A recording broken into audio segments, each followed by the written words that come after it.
Mesdames et messieurs, la riposte iranienne dans les pays qui sont alliés à Washington, dans le Golfe Persique, est tellement d'une ampleur inédite que ça fait peur aux pays alliés de Washington. Le Qatar, en cette soirée du 28 février 2026, a été obligé de convoquer l'ambassadeur iranien pour protester contre la frappe iranienne sur son sol. Le Qatar a convoqué l'ambassadeur. Mais tout part de quoi? Parce que le Qatar a vu aussi ce qui s'est passé du côté des Émirats arabes unis. Le Qatar a reçu 44 missiles iraniens. 44 missiles iraniens. Et vous pensez que ces missiles vont juste tomber et puis laisser juste de petites traces? La réponse est non. Mais qu'est-ce qui motive le Qatar à convoquer? Parce que ceux qui arrivent aux Émirats arabes unis, le Qatar ne voudrait pas que ça l'arrive. Alors, Dubaï a reçu 137 missiles et 209 drones. 137 missiles et 209 drones. Ce n'est pas moi qui donne le chiffre. Ce chiffre est donné par les médias occidentaux eux-mêmes. Oui. Ce chiffre est donné par les médias occidentaux eux-mêmes.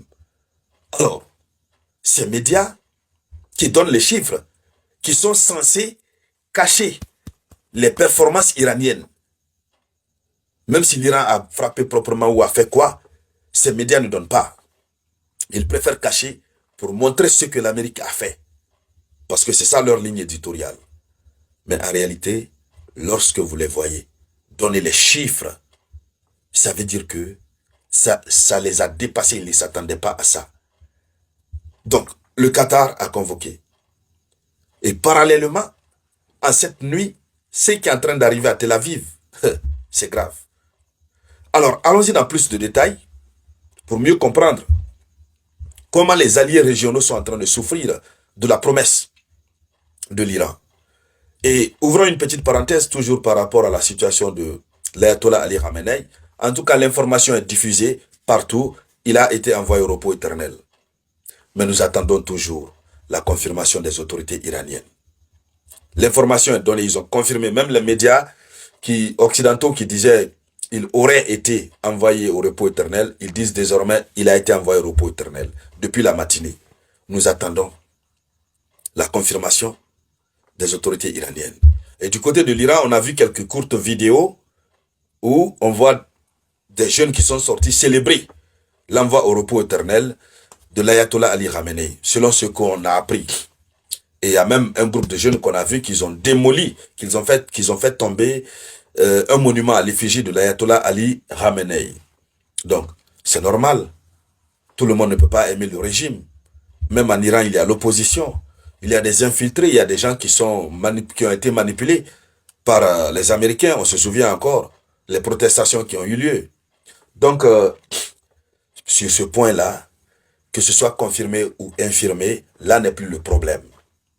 Le problème, c'est est-ce que l'Iran continue après l'ayatollah Khamenei? Est-ce que l'Iran continue? Parce qu'eux, ils avaient mis une structure en place pour que la chose continue, même sans l'ayatollah Ali Khamenei. C'est une question de souveraineté nationale. Ce n'est pas une question de personne.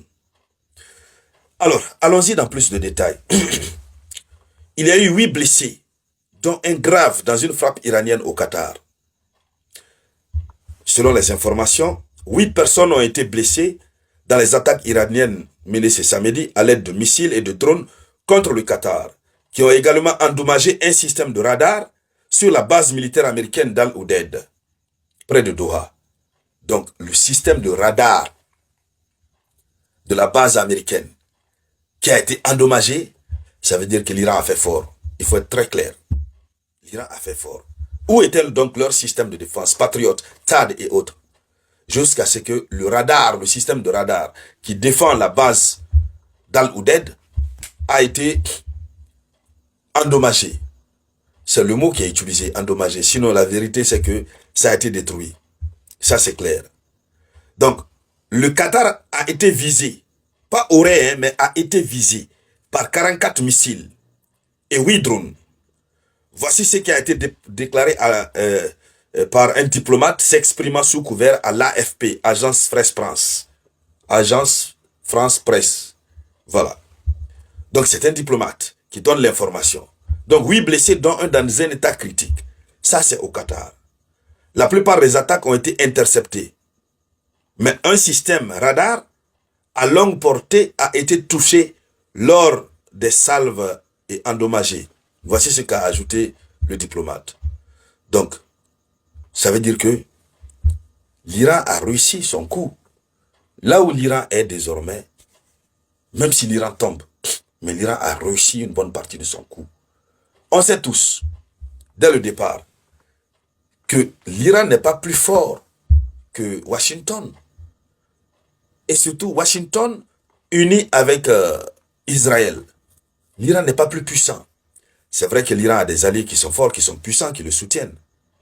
Mais, en face d'une telle situation, on ne peut qu'être faible. Mais capituler aussi vite, ce n'est pas le fort de l'Iran. Ils préféreront tous tomber en martyrs que de capituler. Cette première journée montre clairement la victoire de l'Iran. Oui, un petit pays qui n'a pas autant de moyens. Allons-y. Le Qatar convoque l'ambassadeur iranien après des attaques sur son sol. Selon l'information, l'ambassadeur est convoqué pour protester contre les attaques iraniennes visant son territoire. Voici ce qu'a annoncé le ministère des Affaires étrangères de cet émirat du Golfe. Mais pourtant, ils ont été prévenus par l'Iran. L'Iran les a prévenus. Et le Qatar même avait appelé le ministre des Affaires étrangères iranienne pour dire s'il vous touche, s'il vous frappe, vous pouvez... Non, c'était la Jordanie, oui. Mais le ministre iranien des Affaires, le ministre qatari des Affaires étrangères avait causé, avait échangé au téléphone avec les responsables iraniens, en tout cas cherchant à trouver une sorte d'accointance. Mais qu'est-ce que faire? Ils sont frappés. La base militaire américaine au Qatar a été utilisée. L'Iran ne va pas rester tranquille. L'Iran a frappé partout. Partout dans le Moyen-Orient. Alors, et le ministère a signifié à l'ambassadeur que la répétition de ces attaques constituait un acte inconsidéré et irresponsable. Donc, voici ce qu'on lui a dit. La répétition de ces attaques constituait un acte inconsidéré et irresponsable. Donc ça, c'est selon un communiqué du ministère des Affaires étrangères. Et que la poursuite entraînerait inévitablement de graves répercussions sur les relations bilatérales. Donc il a été convoqué, on lui a dit que la poursuite de ces actes vont entraîner des répercussions sur les relations bilatérales. Mais le Qatar ne dit pas qu'il va riposter. Non. Bon, si le Qatar ne veut pas qu'on frappe son sol, mais que le Qatar prenne une décision officielle contre les États-Unis d'Amérique, que l'Amérique arrête de collaborer avec le Qatar pour frapper l'Iran.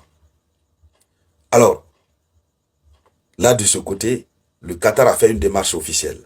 Jusqu'à présent, les Émirats arabes unis, qui ont reçu 137 missiles et 209 drones, n'ont pas encore adopté une telle démarche.